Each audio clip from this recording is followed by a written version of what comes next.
Hi, I'm Tom Trevatt, and this is Photography Adjacent. Every week on our show, we speak to writers, activists, artists, and the occasional photographer to learn about life through their lens. Today, we are talking to photographer David Shoukry about his life and career. David and I have been friends for a couple of years now. He does amazing, kind of colourful, well-crafted, sort of soulful portraiture. He works in a kind of commercial space, but also in consumer photography as well. We talk about his career, his kind of getting into the photography space, and what he's doing now in terms of his educational offerings. So stick around and listen and like and subscribe as well. And just to note that this podcast is brought to you by me, Tom Trevatt, and I also offer educational offerings such as mentoring, workshops, and the like. So if you want to get involved in some of that, just give me a shout, just pop an email to the address down below. David Shoukry, welcome to Photography Adjacent. Thank you very much for joining us. It's great to have you on. I'm sure that a lot of people who are listening, who are watching in today, have heard your name, have seen your work, know who you are, but maybe they haven't heard the full story of how you got into photography. So tell us how you started in this game. Okay, well, firstly, thank you very much for having me on. It's very nice to speak with you and to see you again. Okay, so how I got started in all of this was this is my sort of second career, if I can call it that. So I spent the first 20 years or so of adult life working as a musician. So that was partly teaching music, composing for TV, and playing as a pianist. So I did that for a long time. The last part of that career had me based in Southeast Asia. And when my family and I decided to return home, I had been umming and ahhing for some time over whether I wanted to continue doing music as a career. Nothing went wrong with it, but like with with every career that you can have, things, I was doing the same kinds of things, and I'd ummed and ahed over, could I do something else? And I've been a hobbyist photographer for several years. And one of the nice things about being based in Southeast Asia was that there is, I would say there's a different culture and approach as far as photography is concerned there, especially portrait photography. And people are, I would say, just much more open to getting involved in photography and being in your photographs. And so it made it easy for me to practice. So I spent a couple of years living in India, and that was the place where I really learned how to do everything. And it was super helpful that where I was living, people were not exactly queuing up to be my portrait subjects for me to practice on, but it wasn't difficult to find people who wanted to help. And obviously it meant that I could, practice, get good, give my photos to people. And then when I eventually returned home to the UK, I kind of went cold turkey with my music career, and had a little bit of money behind me, which meant that I could sort of stop and immediately go into doing photography. Now, it was, I wouldn't necessarily recommend cold turkeying a career change if I was going to do it again, because it was quite a slow start financially, and I had to try a few things before I found something that I was good at, and I could find find something that people would pay me to do, basically. And so I initially had a few sort of high street jobs, commercial photography jobs, where I would commercial portraiture, that is, where I would photograph people who would book in for like a makeover session, or they'd come in with their kids or with their partner or something. And that's how I sort of learned how to do studio work. And then I ended up converting my garage and having a small, what would the size be? 4 by 5 meters or something like that. So pretty small, a double garage. And I just got to work there and built it up. And that's how I got going. Nice. So, I mean, today you're known for your portrait work. Certainly, the way that we kind of see you online is, you've got a very specific style. It's very clean. It's very kind of considered. And it's definitely got this kind of like, I can see a David Shoukry photograph in the wild.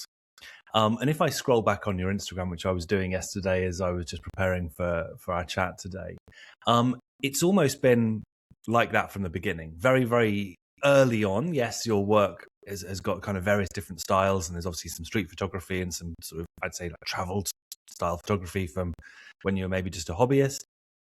But how did you almost find this style and adopt it, and then, you know, you've almost had like almost 10 years worth of a career of a style very, very, very similar. I mean, maybe you probably see quite different styles in there, but from the outside perspective, it feels like you kind of almost landed fully formed. Yeah, that isn't the case. I did not land fully formed. And there have been so many kind of failures with things that I've had a go at. And, either I didn't enjoy it, or I had no talent for it, or people weren't interested in me doing that for them. And so the way that I've got to the style that I'm shooting at now is a combination of finding a lighting style that I really liked. So the soft lighting style that I use for most of my pictures, that's my favorite thing, which is why I do it. And initially, that's what I learned to do. And I did it with 2 lights. And once I felt that I could, I was able to shoot decent headshots, other sort of relatively straightforward kinds of portrait photography. And then a few years ago, like every other freelance photographer that's serious about their career, I had to kind of think, what's going to be my, excuse the appalling corporate phrase, but what's going to be my USP? What will people come to me for that other people aren't necessarily doing? And so it was then that I tried to start incorporating elements of set design and being a bit more intentional about the way that I was using color. And so I don't have any formal education as in the visual arts and photography or anything like it. It was all in music, and so all of the things to do with that more formal side of art and painting and photography, I just learned from books effectively, and YouTube videos. I'm a pretty regular gallery visitor. That's something that I've always enjoyed, and so I tried to take inspiration from, frankly, people that had worked it out before me. I certainly wasn't trying to reinvent the wheel. I didn't come to it thinking that I was an expert or anything like that. I had to learn the same as everybody else. And I did it in a kind of, I think what people call adult learning. I didn't learn it in school. I did it because it interested me. I like libraries, and I was able to do things off my own bat. So that's the stuff that has been, I don't know whether failure is the right word or not, but stuff that didn't take off in my career. Like everybody else, I just don't really advertise it on my socials or anything else. I'm perfectly happy to talk about it because nobody emerges into any kind of career fully ready to go. But that's what it was. I tried lots of stuff. I tried doing things like, initially, I fancied the idea of photographing newborns. And because at that time, sort of 10, 12 years ago, the majority of the photography education that you could find online was American. And in America, I just kind of assumed that because we share a language with American people, the photography industries were probably alike in many ways. I found that wasn't the case. And so with something like newborns, I spent a long time learning how to do it. I did various courses and all of this sort of stuff, bought all of the very expensive and specialist gear that you need to do that. Mm-hmm. And then I got about 2 bookings, and I thought, I knew there wasn't a culture of doing that kind of photography in the UK, but I thought, okay, well, maybe I'm the person that could get things moving and all of that sort of thing. But it didn't work. And I think also, as far as I can tell, the majority of, baby and newborn photographers are women. And so that's part of that culture in the industry. And I'm obviously not a woman. And so I wonder whether that may have had, people may have seen that and seen a bit of a disconnect or whatever.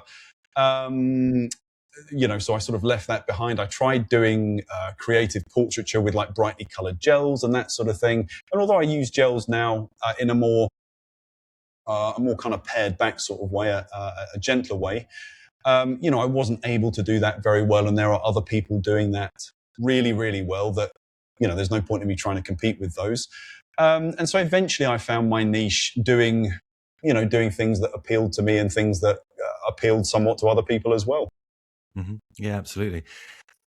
The way that I kind of feel about your work is that there's this kind of consistency across the body of work.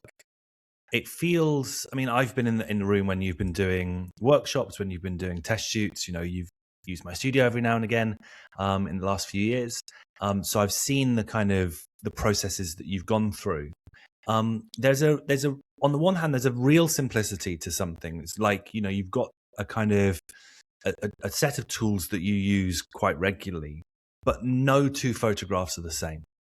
If I look back over, maybe 1,000 images of yours, there's a style, but every single photograph seems to be composed of different elements in different ways. You take quite a lot of time and effort into the furniture, the backgrounds, the color tones. Let's say someone turns up with a wardrobe of, multiple different items. You will then do multiple different kind of shoots based on the tones in their tops or their dress or whatever. This is clearly something that kind of comes from an artistic sensibility. You've already said that you have this kind of musical background. You care a lot about art and about aesthetics. I mean, this feels to me like somebody who, it's not just photography. It's like composition. It's this kind of, sort of idea that you're kind of bringing all these elements together. It's not like, when I get someone in the studio, I sort of feel like it's almost like I respond to them. I'll work with them and work off their kind of energy. For you, I feel like there's this kind of like, you've got a vision. Does that make sense? You've got this kind of like, right, this is what it's going to look like. It's going to feel like this. Yeah, sort of. I mean, I'd like to think that everything that I do has a kind of collaborative element, and I never forget that when I'm doing. When people are paying me to do jobs, I try and keep in the front of mind that they are the customer, and I need to be doing the kinds of things that they do, that they would like. I'm sorry, but I think what I try to do most of all is the most important thing for me is that the shoot is successful, that the client enjoys their pictures and they have a nice time being at their shoot. And also, I have a kind of one eye, and this is the kind of, maybe selfish isn't the correct word, but obviously keeping an eye on my career and my portfolio. I would like to, where possible, produce photos that are portfolio worthy, if you like. So things that I could show to other people further down the line that I'm really proud of.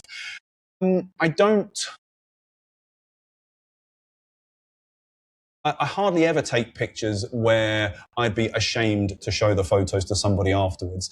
And so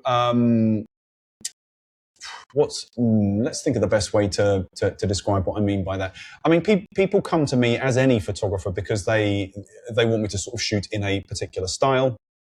I like to have like a wardrobe consultation so that I can make sure that everyone's going to look good and that I've got the right kind of backgrounds and furniture and stuff that will go with all of that.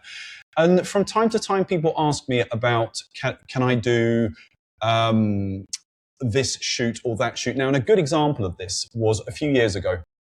This family, a man, a woman, and their young son, who was probably about 10, they came to me and they said, could I recreate the photo from It's a Wonderful Life, the one that's on the movie poster where they're doing this kind of hug, like a family hug. And immediately I just thought, it's not going to work. I did the shoot anyway because it wasn't the only thing that they wanted to do. And we probably spent about half an hour trying to do this, like mock up a hug that was, and in the original, it would have been like a spontaneous image. And obviously we couldn't get it there. And the more we tried it, the more that the dad in the family, I could feel him getting more frustrated because the pictures weren't looking right. And so just to come back to what you originally asked, although the images don't kind of come out fully formed, I think there is there's some sort of, everything sort of works stylistically because I've had to think about things beforehand and the client has had to think about things beforehand. And so hopefully, 10% of the images end up being keepers, and the rest of them, I've got just as big a ratio of awful pictures to keepers as everybody else, I'm sure. I just don't really show them. I mean, I do. If people ask, I don't mind showing them, but it's not, I don't know. I like there to be some mystery. Yeah, of course. So talking about your clients, I mean, you had a very clear, obvious sort of family there, but currently and, over the last 10, 12 years, who have your clients been? So they're a mixed bag. Now, initially, I thought I was going to be what I call a consumer photographer. So photographing people that just wanted pictures casually, maybe for their families or things like that. That was one of the many things I tried that didn't take off. Now, again, part of that is a sort of industry thing in the UK. I think people are sort of less prone to having those formal family shoots and that kind of stuff. But whatever the reasons ended up being, it didn't work. And so I then tried approaching people that needed photos for their job. So whether that was headshots or whether it was some other kind of publicity type thing. And because I previously worked in music, I had loads of contacts in the performing arts, in music and dance and actors and opera singers and those kind of things. And so I initially started photographing them. And that was quite an easy thing to do because I knew I could take good photos, and I knew I had good friends in that industry and helpful contacts as well, people that were happy to recommend me because I'd done good work for them. And so that's, I eventually started doing that, and that's how things moved. I do some editorial photography as well for the newspapers and magazines, and my other sort of private clients now are primarily people that are still in the performing arts in some capacity, sometimes TV people or people otherwise in the media or the public eye, but all of the pictures are for they're to promote themselves or their careers or their projects or something like that. So it's a combo of private clients and editorial at the moment. Yeah, because from an outside perspective, whenever we look at, say, what would you call it? What did you call it? Commercial photography? Not commercial photography. What was it? Consumer photography. Whenever we look at a consumer photographer's website, which I am one of those, we would normally see a portfolio, kind of description of the service, and then a price or the capacity to book me here or something along those lines. Clearly, your work, your portfolio, your website feels very much more like a kind of commercial photographer's website or an editorial photographer's website. We have multiple portfolios that have got different feels to them, and then there's simply an about me page and a contact page. There's not really a kind of sense of I sell you a photograph or a photo session. This is the price. This is what it looks like. So if I were to be a private client, let's say I'm a dancer or a performer of some sorts, and I come to your website, I don't necessarily immediately go, oh, I know that David shoots like this. I know that he shoots these types of people, these types of clients.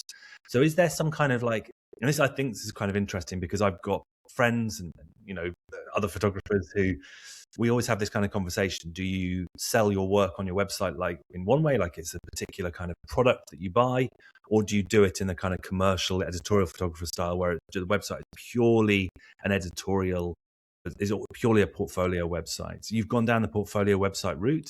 Does that mean that you still get emails from people being like, I want to hire you to take photographs of me for my job, or do you have to do quite a lot of educational work to help those clients kind of come to you?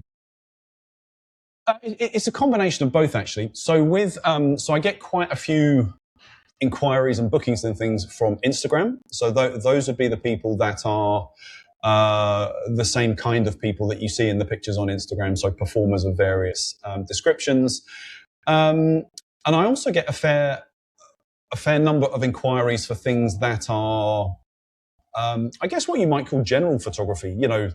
Stuff that you would not know me for at all.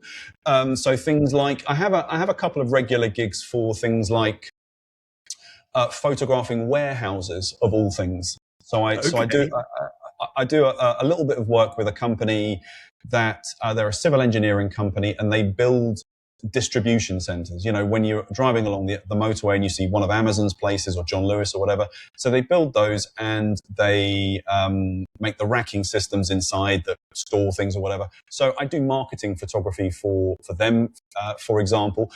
I know that's not what you're talking about, but the sort of meat and potatoes of how it's coming in is for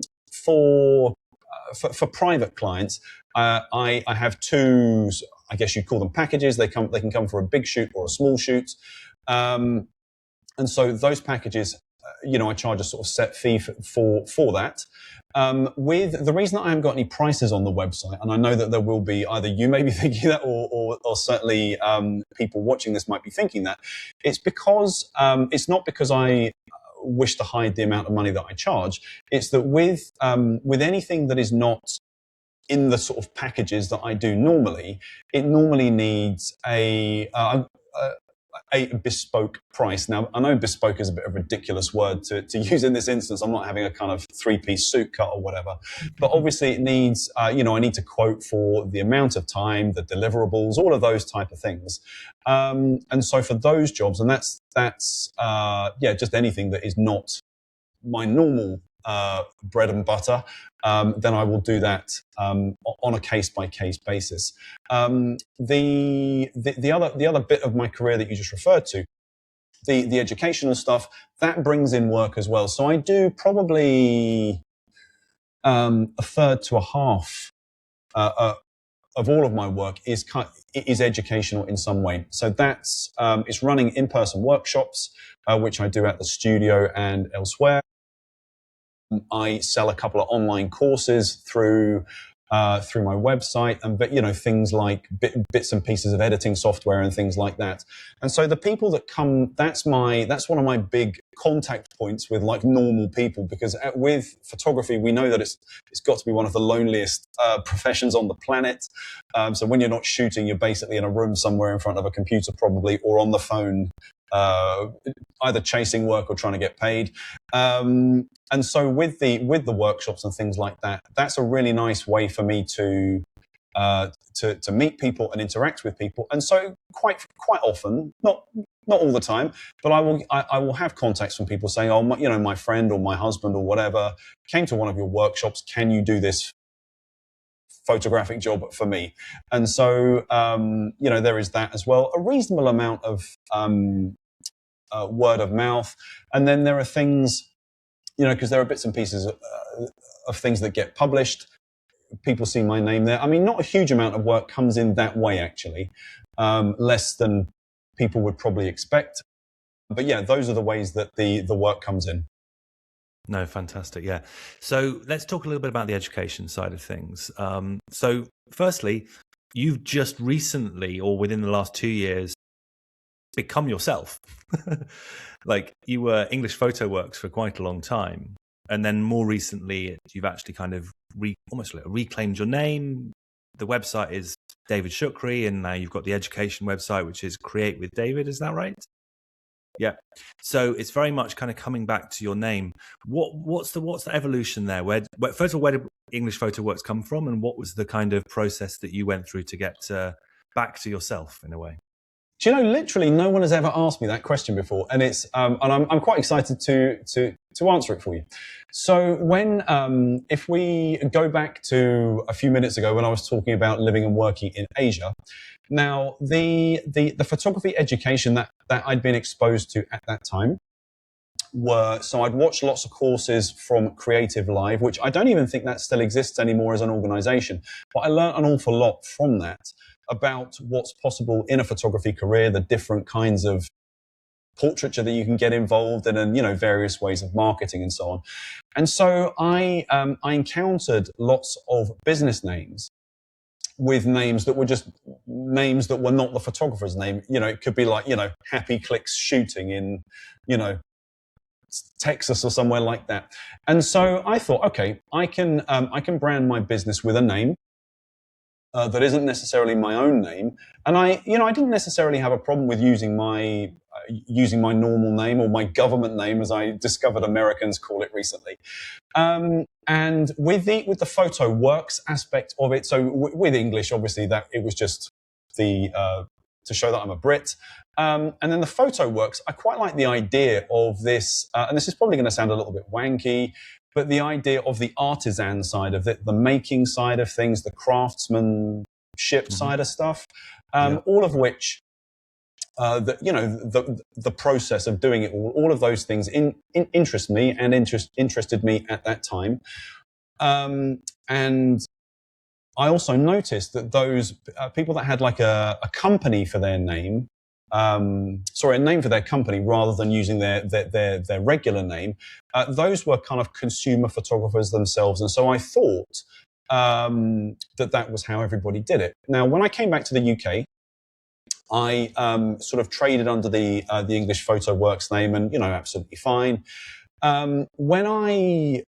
When it became clear to me that I was moving in a more kind of commercial direction with my photography work, obviously nobody that is doing non-consumer photography, everybody uses their name, Tom Trevatt, David Shoukry, whoever else they might be. And so it kind of seemed like a bit of an anomaly.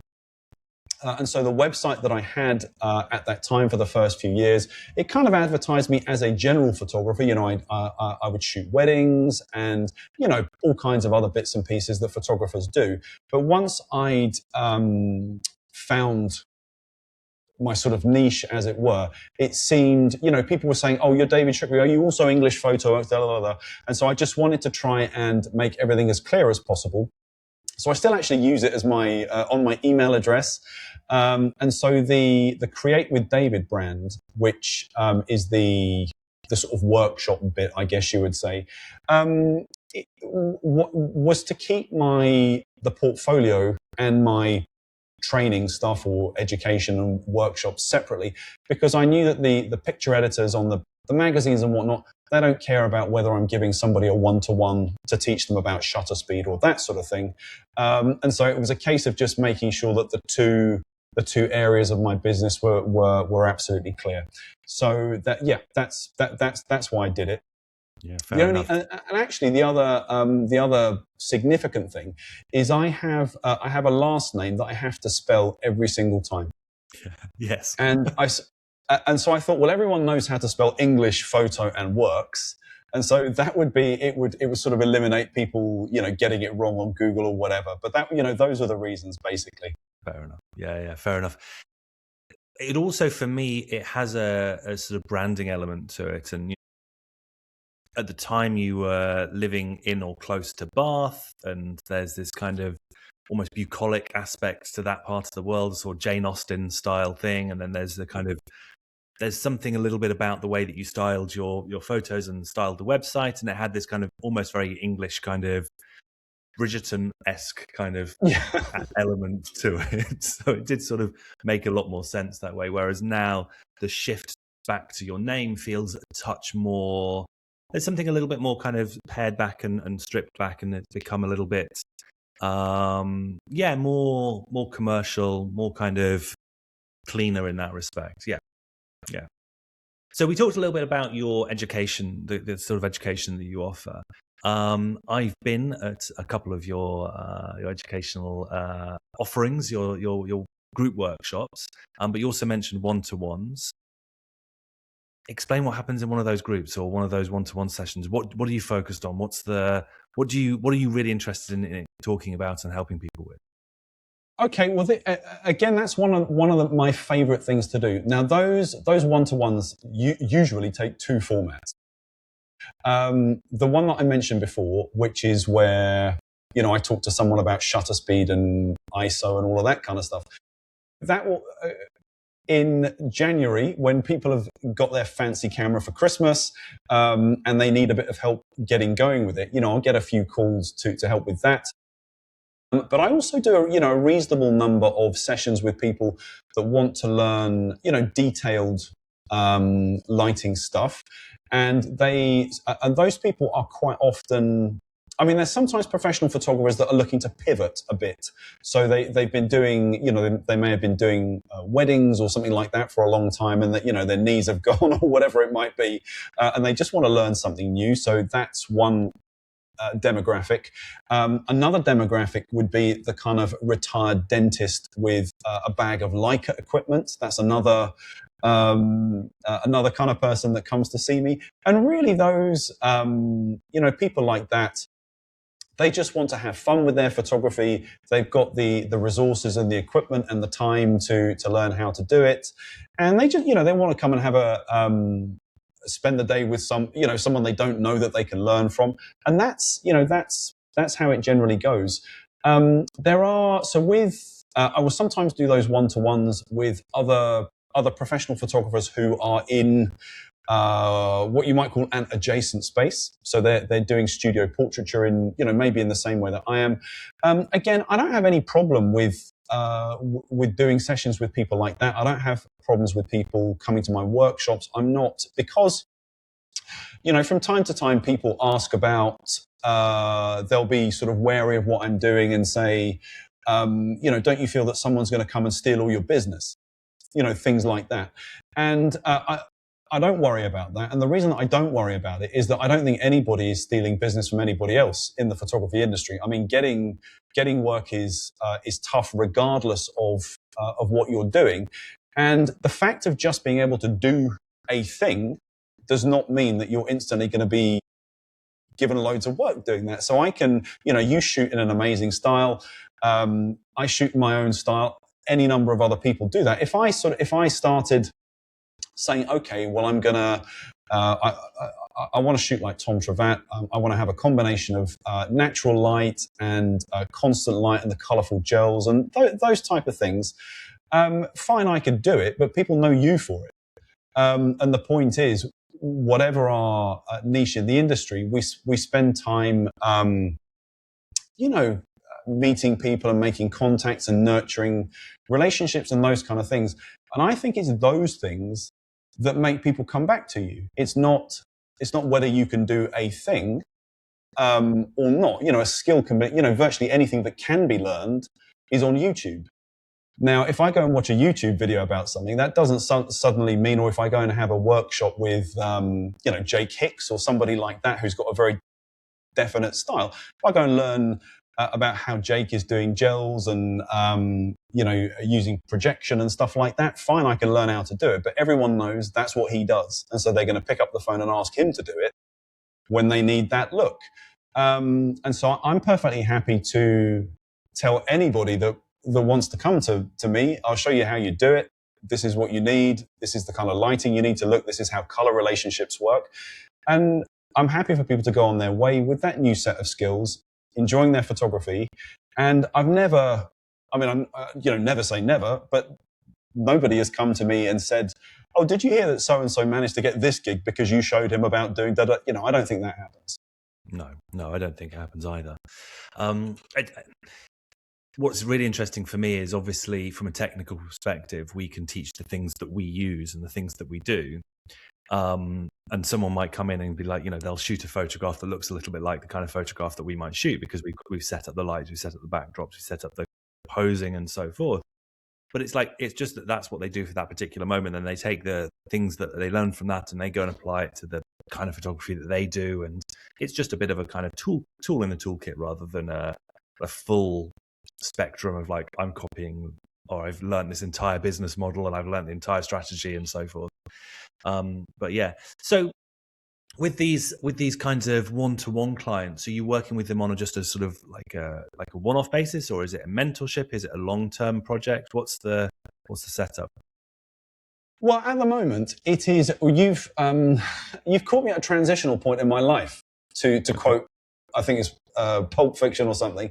So at the moment, people will normally come to see me for one day. This hasn't happened for a little while, but I sometimes have clients that work like the new DSLR. The new DSLR clients, they will, for example, book 3 or 5 mornings over 2 or 3 months or something like that. And so they will come and we'll do general photography. But with the people that are doing one-to-one training, they come for one day. Sometimes it's they will come to a group workshop and then decide they want to specialize a little bit more. And quite often, people will come to several group workshops because although the format of the workshops follows, they're not all the same, but they do follow a pattern. It's not completely novel every time. But I do work with a range of different models. And so I think people like to come and have that combination of support with the workshop and the flexibility to do what they like, and photographing a different person. So yeah, that's how that works. Yeah, fair enough. So you've moved fairly recently. I say fairly recently, but I haven't seen the studio that you've moved into, apart from the fact that it's behind you right now. You were in the garage. That was in the past, and maybe sort of 2-3 years ago, you moved to this new space in High Wycombe. How's that affected your photography? Because obviously, your photography, is the way that I kind of look at it. It's like it's almost space agnostic. It's like location agnostic, right? So you could be anywhere in the world, and you could set up a scene that you just put in this kind of like clean frame. And I know that you also, when you post on your education platform on Facebook, for example, you quite often post what you call the dirty scene or the dirty setup or something like that, the sort of behind the scenes sort of frame. You almost like grab another camera, take it behind the scenes and take that frame. So do you feel like the space has changed your work at all, or is it just like copy and paste into the new space and it is completely space agnostic? That's another very good question. So I love the way that you described it before, saying it's location agnostic, which is actually a very good way to describe it.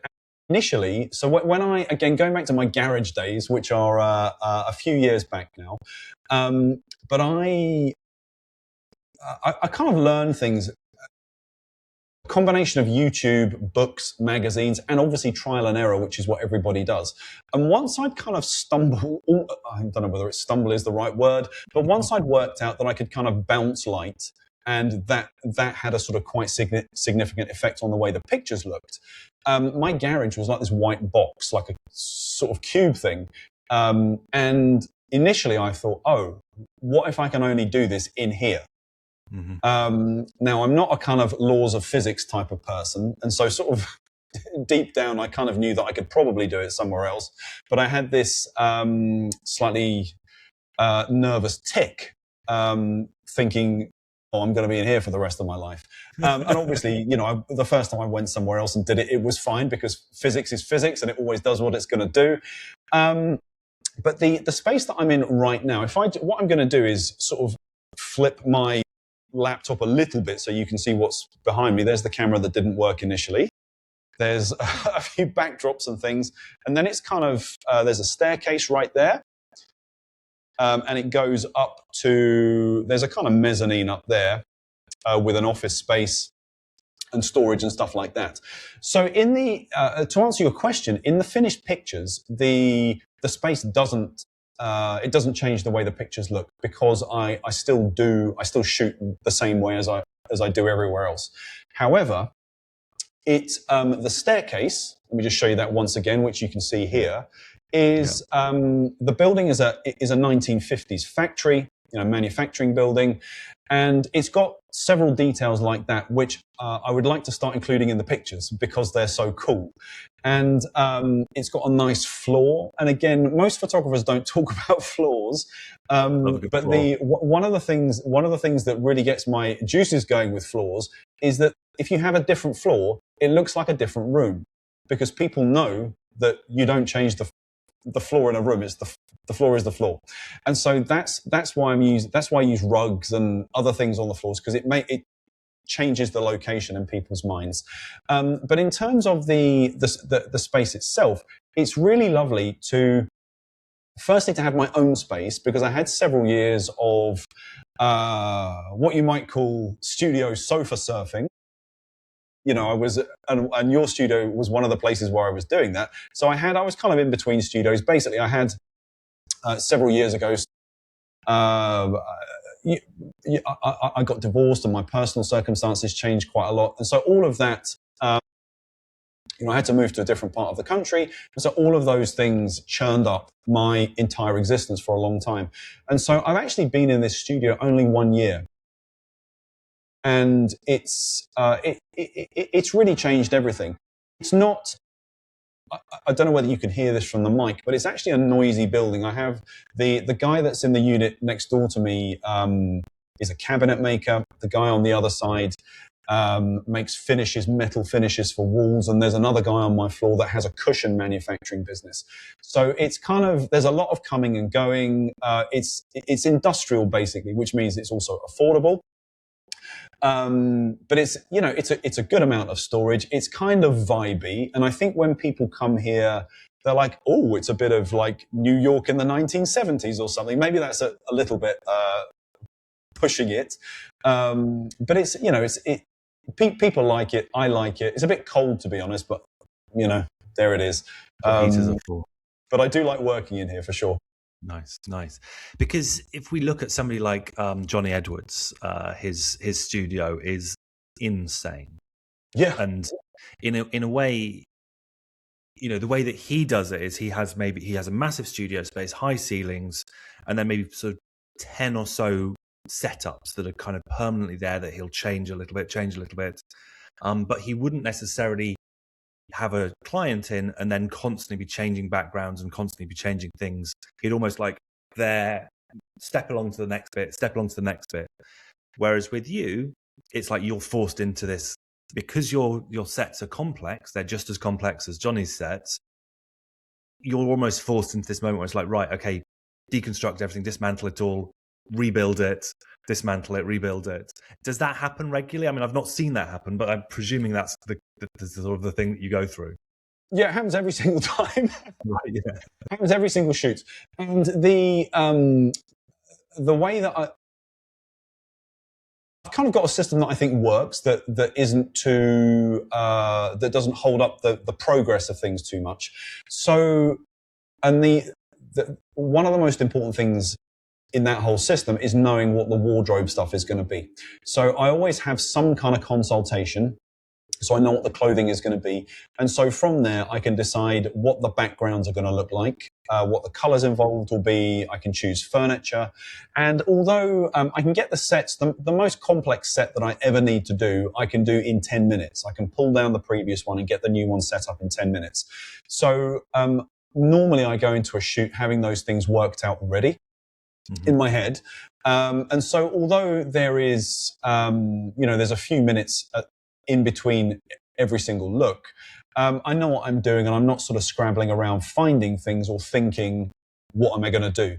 And so from the client's perspective, they can get changed, or if there's like hair people or any of that sort of stuff, they can do their changeover and stuff like that. We'll just have 5 minutes and a cup of coffee or whatever. It's not as efficient as a setup like Johnny's, and have, so I went to, I think that I went to Johnny's space year and a half ago, and it was, it's quite something. But the thing that in Americans will always have that Brits will never have is square footage. Yes. And I would certainly do that if I had the space available. But, I do what I can do with what I have. And it's, I've got a workable system, I think. Absolutely. And talking about this system, talking about the kind of the setups that you have, you rely really heavily on two things: hand painted backdrops and the kind of painter's drop cloth. Those are sort of Shoukry style. This is your sort of thing. And I know that you have a good relationship with Hand Painted Backdrops UK, Slav there, and so on. This must be one of your biggest expenses, or would be, had you not had the relationship with Slav. Yeah, it would be. Now, I've probably, in terms of, you can see the backdrops in the corner there. So I've got what they afford me is the ability to basically make sets that deal with any kind of color situation. So I can accommodate virtually all of the colors. In terms of like acquiring them, yes, they are expensive. And the way that I've managed to do it is that I've worked with some of the backdrop companies doing collaboratively is probably not the right word. So I would do work for the backdrop companies, which is social media help, photography help, a bit of web design, that sort of stuff. And those companies have ambassador programs, or some of them do to a degree, where you will help the company by doing marketing photos for them. And so I probably, of the backdrops that I have, I've probably paid for about a third of them or half of them or something like that. And the rest of them have come in exchange for other work. So that is super, super helpful because I couldn't afford it otherwise. You can do a lot of the backdrop stuff using other fabrics. It's not quite so good. But it can be done. And with the painters, the drop cloths or the decorators, the dust sheets, so I use those literally every shoot. And I've got this set of 5 that's now down to a set of 3. I used them for a job a few days ago and realized I've lost 2 of them somewhere. Just kind of tedious. But anyway, they are the cheapest way of doing photography backdrops and set design. You can get those on Amazon for about £30 for 5 of them or something like that. And what I ended up doing with them, once those kind of drop cloths have been used in fashion photography for forever. And I managed to buy some initially that were like ready ruined. I bought them from a guy that was working in my kitchen quite a few years ago. And what I did was I bought a brand new set and said, was he up for exchanging his wrecked set for my new ones? And that meant that I had a set that were, once I'd shaken out all the loose plaster and all the paint and all that sort of stuff, they looked really nice and worn. And critically, they also look quite unique. Now, I know paint splattered backdrop uniqueness is a very sort of niche thing, but it just meant that every one of those backdrops is a bit different than everyone else's that uses them. And so, don't know, there's a little bit of originality going on there, I guess, but I love to use them.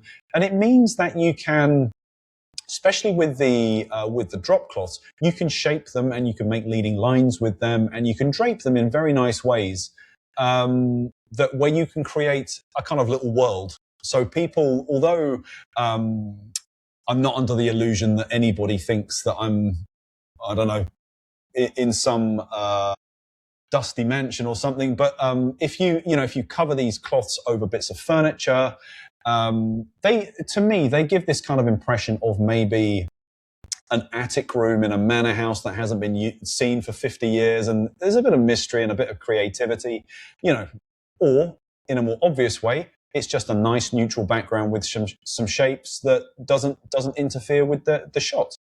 Nice.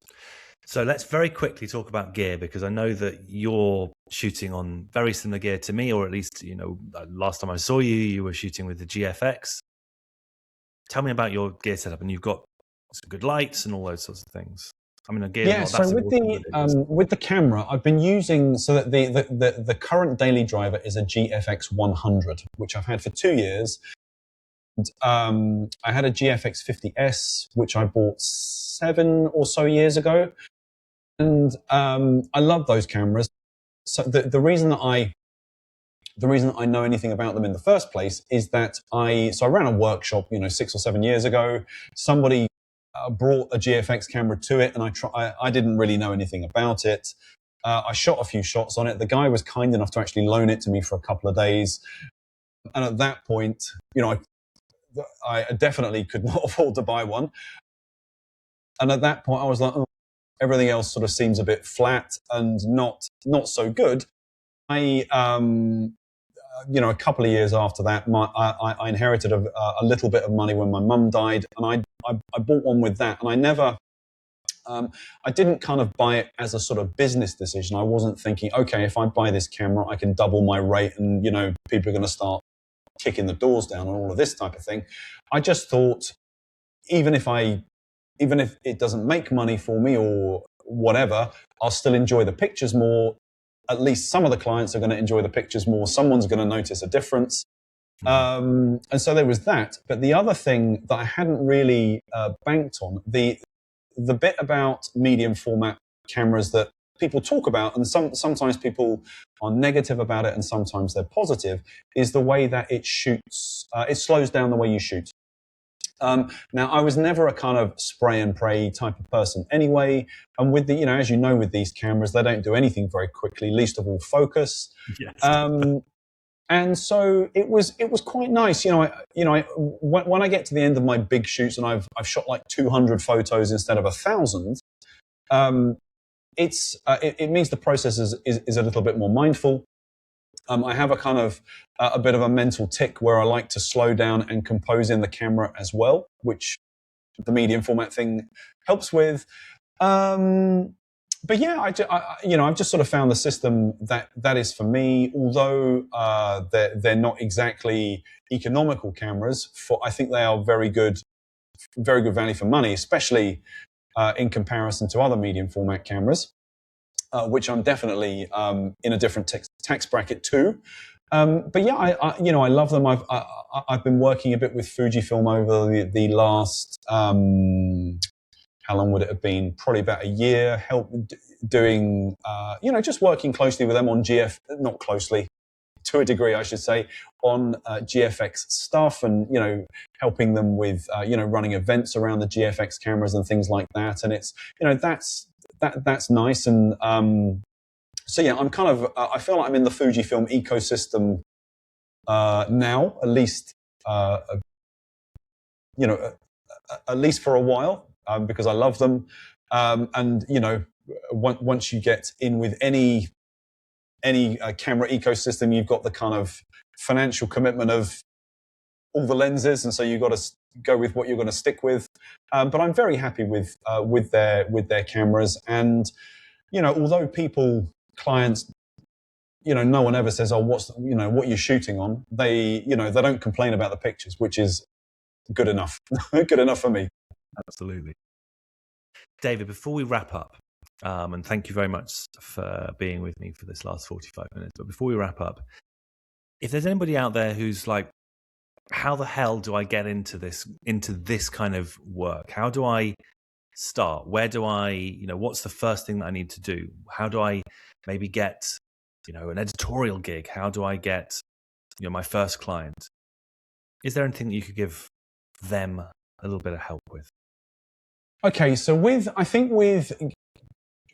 starting off and trying to get any clients at all, I think obviously know your business, know your craft, and if you find, and I know that you just have to kind of start at some point. There's never a kind of perfect time to start with anything, but obviously making sure that you know your craft in terms of taking pictures and that sort of stuff. With editorial photography, I don't have any advice for that, and I'll tell you how I got into it.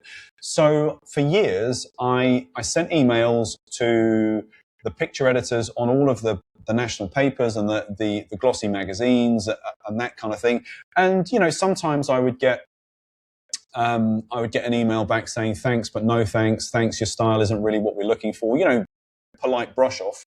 And then one time, I had an email from a picture editor on a national newspaper saying, we're looking for someone to photograph whoever it was next week. And I knew what had happened was, or at least what I suspected what had happened was, they'd asked somebody else and the other person had said fine, and then they'd backed out, or for some other reason they weren't able to do it. And so that was great from my point of view. I was kind of super panicky and super nervous. But the thing that I realized once I went and did that job, and it had gone okay, that the main thing about it was not that I could go and take the pictures or that I was going to show up on time and do a decent job. It was that I was going to mind my business and work well with their team of people, with the stylists and the other people on set at the studio, and then with the people that I was actually photographing, because I think with those kind of jobs, it's all about relationships, isn't it? And I think with if you've got somebody some person who's at the top of their industry and whatever it might be. The last thing the newspaper or the magazine wants is for the photographer or anyone else around that person to say or do something which causes a problem or upsets someone or any, that type of thing. And I think if you can just if you're asked to go and do these things and you do them and you take decent pictures and you don't, I was going to say you don't upset anyone. I don't mean that, but if you just do a good job and you're a good person, then you get asked back. In terms of how do you get your foot in the door, I don't know. I told you how I got my foot in the door, and I suspect that it's like that for some people. I suspect there are a bit of people who are in the job know someone that can do it, or they know someone whose kid can do it, or there's a lot of that stuff that goes on. Yeah. Because I think people need to know that they are having trustworthy people coming along, not someone that can physically do the job, but someone that is, I don't know, just not going to embarrass them or what. I don't know whether that's even the right thing to say, but hopefully you know what I mean. Absolutely. Thank you very much. David, we need to wrap up, but tell everyone where people can find you. So Instagram, Facebook, websites, what are your links? We'll obviously put them all down in the show notes below as well. But... Okay, yeah, sure. So my portfolio is davidshukry.com. That's my sort of shop window for people that want to come and have their pictures taken with me. My education website is called createwithdavid.com. My Instagram, they're all different, which is slightly kind of annoying. My Instagram is EPW Photo. So that was back in the day when I was called English Photo Works. And my Facebook group is called Light Shoot Edit. And that's where you can find me. And I was just going to say, with the Instagram name, in case anyone is still a kind of thinking, why didn't he just use his name? There is another David Shoukry on the planet.